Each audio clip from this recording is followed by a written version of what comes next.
أصدقائي المستمعين، في أوائل الخمسينات، يعني أكاد أقول في البداية أو يعني 50 51، غنى عبد الوهاب، أو نقول اقتطع حتة من مجنون ليلى وغناها. هو طبعا كان له محاولة سابقة مع مجنون ليلى، اللي هي الشهيرة اللي غناها مع اسمهان الله يرحمها، اللي فيها قيس بن عمي عندنا يا مرحبا يا مرحبا إلى آخره. خد حتة كمان من مجنون ليلى وغناها، اللي بيناجي فيها قيس جبل التوبات.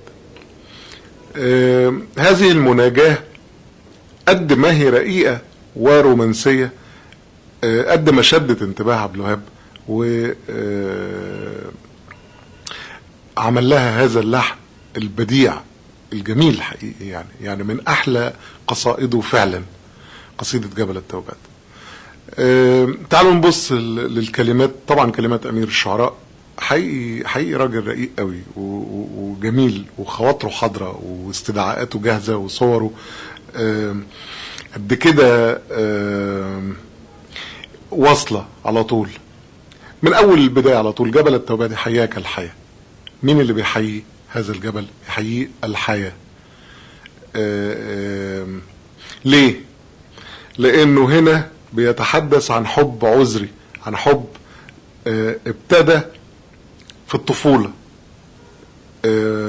إذن جبل التوبات حياك الحياة، وسقى الله صبانا ورعى.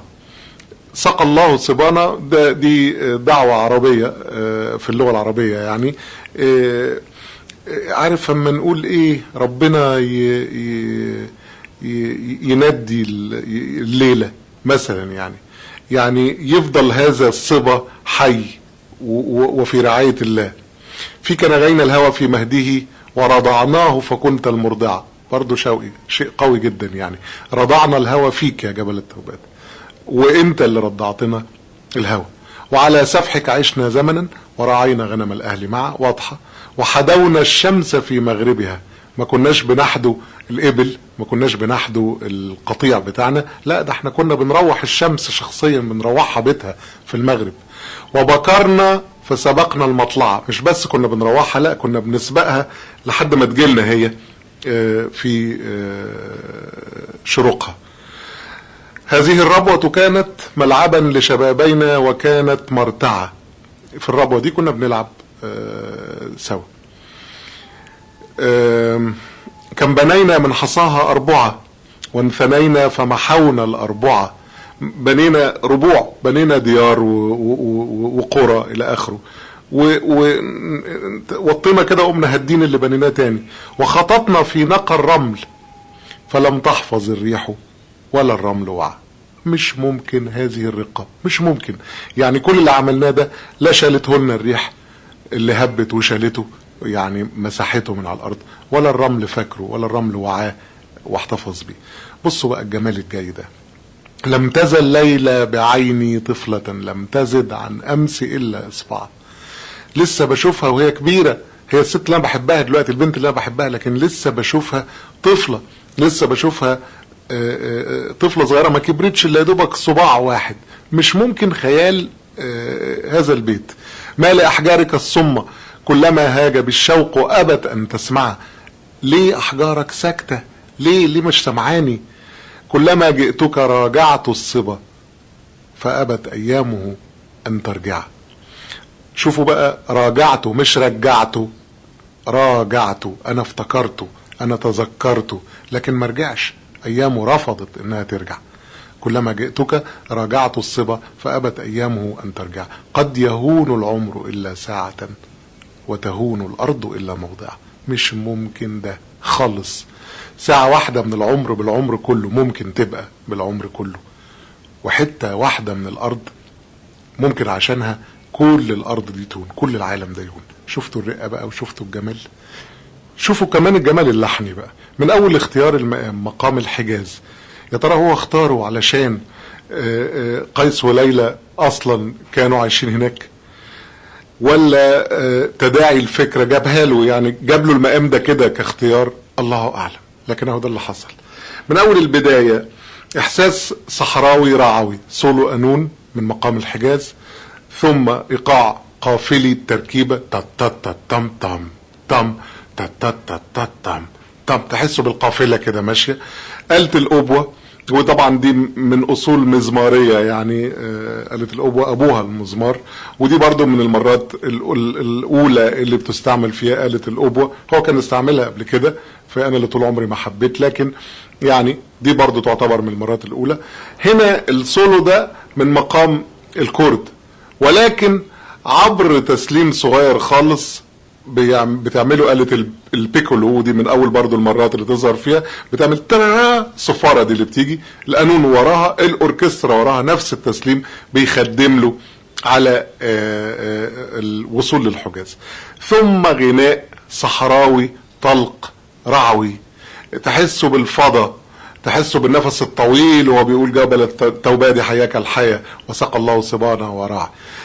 بيستمر في ده الى ان يقولوا على سفحك عشنا زمنا ورعينا غنم الاهل معه، علشان يقدم الريتم بتاعنا اللي هو المصمود الكبير، تم تم تم تم تم تم تم الى اخره، 4 عدات يعني.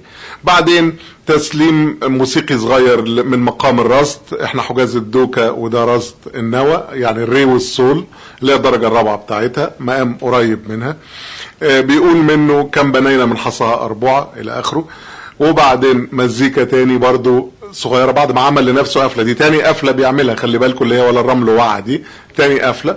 بعدين بيخش لم تزل ليلى بعيني.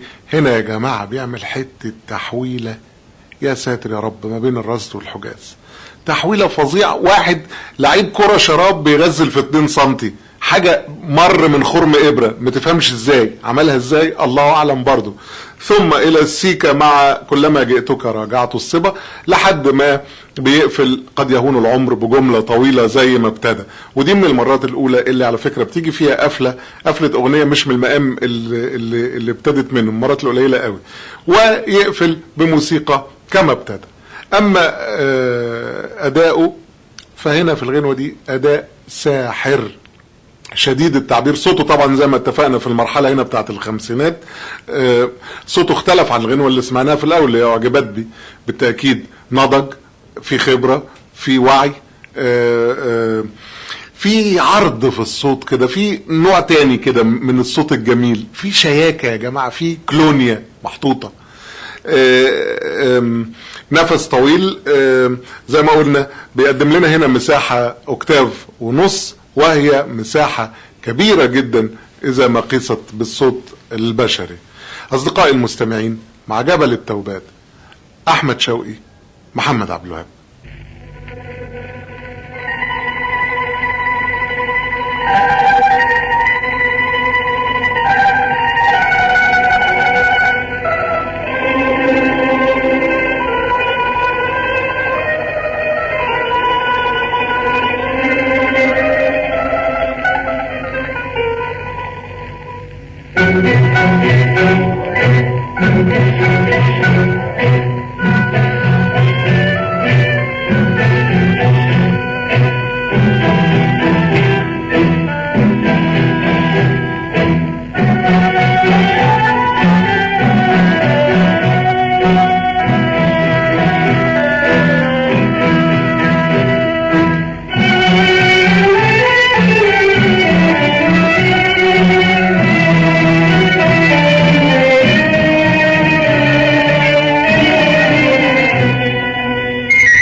جبل التوباد حياك الحياة وسقى الله ثبانا ورعاك. جبل التوباد حياك الحياة وسقى الله ثبانا ورعاك. فيك نازعين الهوى في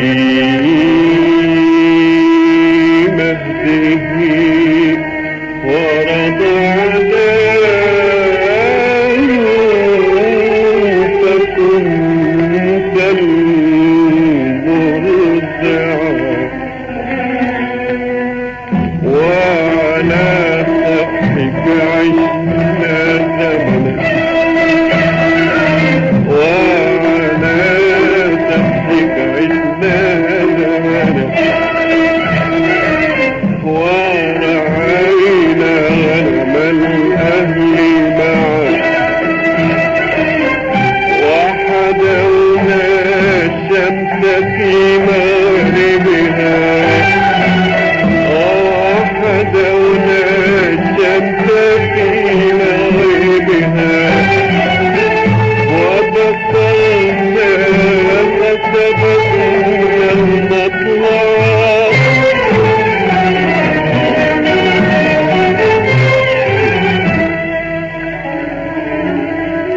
هذه الربوة كانت ملعبا لشبابينا وكانت مرتعا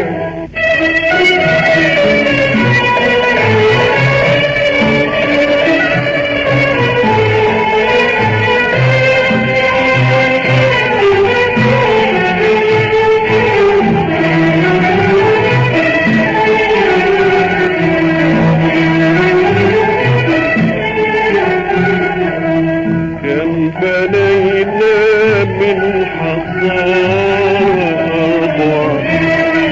وانثنينا فمحونا الأرض كم بنينا من حصارها وانثنينا فمحونا الأرض وخططنا في نقى الرمل فلم تحفظ الريح ولا الرمل ولا الرمل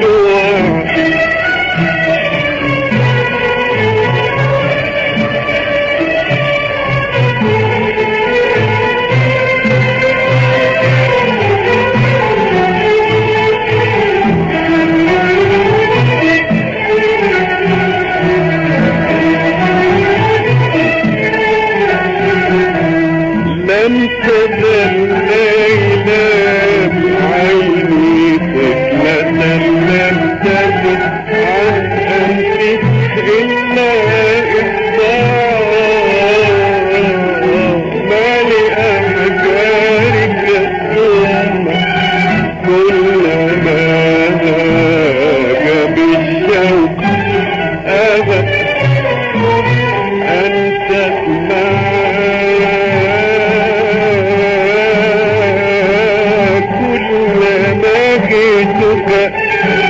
رجعت الصبا فأبت أيامه أن ترجع